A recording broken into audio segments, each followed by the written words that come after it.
Each of us, each nation, each individual, each race, each gender, has a role to play in this history, and we need to confront it. Not everything that is faced can be changed, but nothing can be changed until it is faced. Beautiful words written by James Baldwin, one of the greatest writers of the 20th century. He was an important voice in the American civil rights movement, and as a gay black man, his work focused mainly on issues related to race, class, and sexuality. Each of us has a role in this history. Baldwin lived in a time where change was rooted in reconciling with the past. I believe, or I imagine, that if he had lived today, in an era defined by technology, he would have tweeted, "Each of us has a role in this future." And it is because of this future we are gathered here today. The kickoff of diverse leaders in tech. A community in building, ready to change the face of technology. Over 150 unique individuals. A diversity of identities, working in an industry that we aim to change partly through those identities, but at the same time realizing that we are so much more than them. Because when it comes to diversity and identity, what you see is just a fraction of what you get. I remember the spring of 1992, when I walked into het Erasmiaans Gymnasium in Rotterdam. A 12-year-old sporty girl with braces and braces, wearing my ripped Peppa jeans my mother hated, and my favorite sneakers. I was anxious and excited to start high school. My soon-to-be principal, Mr. Verdecker, he just saw a weird-looking brown teenager walk into his office. He seemed very apprehensive when my mother and I took a seat. After a quick shake of hands and a short introduction, he didn't waste any time to make his point. This high school is for A students only. B's just won't cut it here. I felt confident and handed over my test results. All straight A's, meneer. He didn't even look at them and went on. We expect high engagement of all our students and a certain kind of behavior here.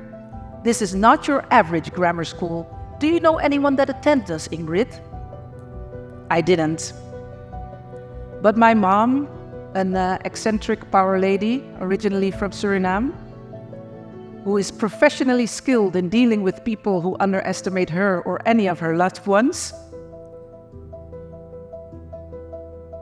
She did some proper name dropping and told him in what neighborhood we lived. Oh, Kralingen. I love het Kralingse Bos. Suddenly, she also shared what she and my father did for a living. Oh, a psychiatrist and a psychologist. How interesting. His body language changed, his tone of voice became friendly, and from one moment to the other, I was more than welcome to his school. He said he looked forward to seeing me after the summer. Mr. Verdecker saw my face that day, but he didn't see me. He made me feel I did not belong, and that crushed my soul. When I walked out of that office, I didn't want to go to het Erasmiaans Gymnasium anymore. At home, I told my dad what happened. I don't want to change who I am, Daddy, to fit in there. I don't want to become someone who I am not.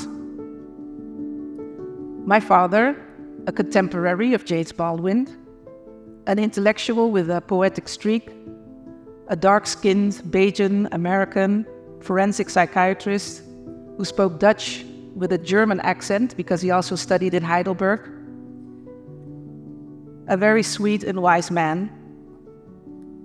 He looked at me for a while, smiled, and said, "Ingrid, become more of who you are, and that will change them." Today, standing here before you, you see Ingrid Tappin, 43 years old, proudly wearing my natural curly hairs. My mom made me replace those ripped jeans for a suit, but I'm still wearing my favorite sneakers. What you get is a lot more than the sum of my identities. What you get is a human being who was born in Barbados, lived in the US until I was 5, was raised in Rotterdam, have the Dutch nationality, and on a day-to-day basis have to explain to people why. Went through a divorce with Jos, the father of our daughter Sophie, before marrying my wife Sabine, with whom I am raising Sophie and her daughter Lotus, together in harmony with their other parents. You get a culture code switcher, whose roots are also Jewish, Chinese, Irish, Surinamese, and to simplify things, is a descendant of enslaved Africans and European plantation owners. You get a young, ambitious female tech entrepreneur who once founded a startup with her wife and failed to scale it, and a successful former corporate consultant who still speaks of we when she talks about Accenture. What you get is what happened to me in that office at my high school, and the experience that Mr. Verdecker wasn't a bad principal at all. Just a man who was used to seeing things through a certain lens and had his own lessons to learn. My parents taught me to be fierce. "Don't take shit from anyone," they would say when I needed to learn how to stand up for myself. But their lessons also taught me to become a human being who is used to stepping into many shoes, seeing through many lenses, and always tries to choose compassion over criticism. I am the complexity of all my identities and lived experiences. And this is exactly what Diverse Leaders in Tech is all about. With Diverse Leaders in Tech, TechLeap aims to connect all of who you are in the light of everything we might become. To change what the faces of tech leaders look like, so that we can face what we as tech leaders need to change. We have entered an era of complex transitions, be it the energy crisis, climate change, the food crisis. Tech is and will be part of the solutions we need to build. More than ever will the innovation power of the Netherlands determine if we will be followers or if we will be able to take the lead.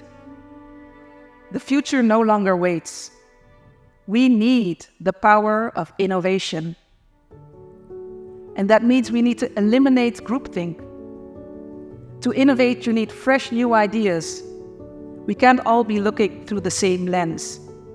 To innovate, you need a culture where all kinds of people feel welcomed to join, and workplaces where everyone feels safe enough to share something that might sound like a crazy idea, but might just well be the beginning of an incredible solution.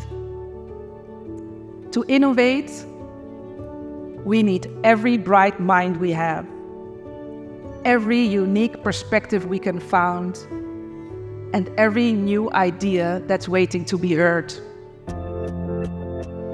The power of innovation lies in the power of diversity, equity, and inclusion. All international research shows us that when DEI is done well, companies are 75% more likely to see ideas turn into solutions and products. Companies with ethnically diverse teams are 35% more likely to outperform on profitability. Diverse and inclusive teams are 87% better at making decisions and solving complex problems. 87%. But still, of all tech founders, only 10% is women, representing a huge untapped potential. Only 2% of all venture capital is going to all women-led teams. For women of color, the figures are even worse. I still know too many gay and queer tech professionals who are afraid to be out at work. They don't want to share that they are in a same-sex marriage.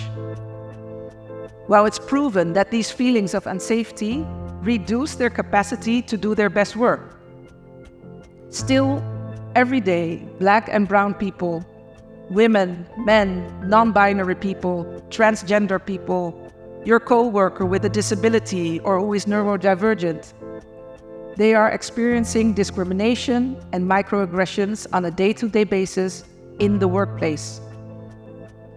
For years, we've been talking about the societal and the business case for DEI, but the results of all that talk are still too often disappointing. Unconscious bias training alone is not gonna cut it. A cool social media campaign during International Women's Day, Black History Month, Gay Pride, it's not gonna cut it. If you wanna get fit, just buying those cool new running shoes, it's not going to cut it. You need to set a target, create a plan, and actually start running. The Netherlands needs to become a lot better at data-driven DEI. Unlike the US, the UK, Scandinavia, we are really lagging behind here. Most of the information we have regarding our current state in DEI is anecdotal, keeping us from really understanding what interventions we need to actually make that much-needed progress. We need to move from good intentions to greater impact. We need to make DEI matter more, because what matters gets measured, and what gets measured can be managed. Building this community of different communities offers us the opportunity to elevate you all as role models, collectively help each other thrive, create access to new talent, new networks, and offer you the tools and the strategies that can turn DEI into a true business enabler for all your organizations. Diverse Leaders in Tech wants to put you in the DEI driver's seat. I need you to step into the DEI driver's seat. You, the exceptional, resilient leaders who are used to setting clear ambitions and creating tangible outcomes. By building bridges and breaking bias together, imagine what we can achieve when it comes to diversifying our talent pools, our investment portfolios, but also improving psychological safety and social justice. Listen, we have succeeded in developing self-driving cars on batteries. We have succeeded in extracting energy from water, sun, and wind. We have succeeded in connecting people from the Netherlands, India, Japan, Brazil in just one click.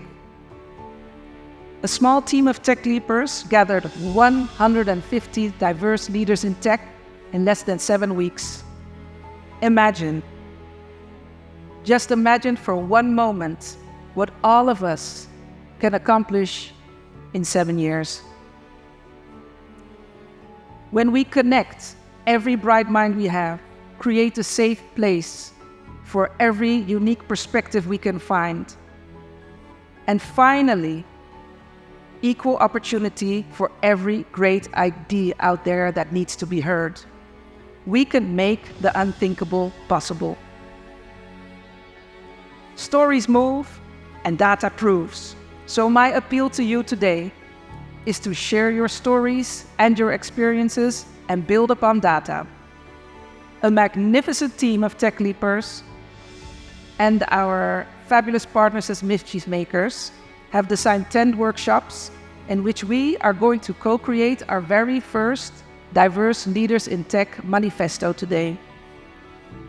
A North Star that is inspiring enough to grow our community and at the same time tangible enough to create real impact in our ecosystem. I hope that after today, DEI in tech is not just about setting intentions anymore, but about wanting to realize outcomes. The road ahead of us, it's steep. We have many mountains to climb and multiple rivers to cross. And we will make mistakes, but we will learn from them, because I believe that we are the best in place to make change happen, as long as we are committed to do so.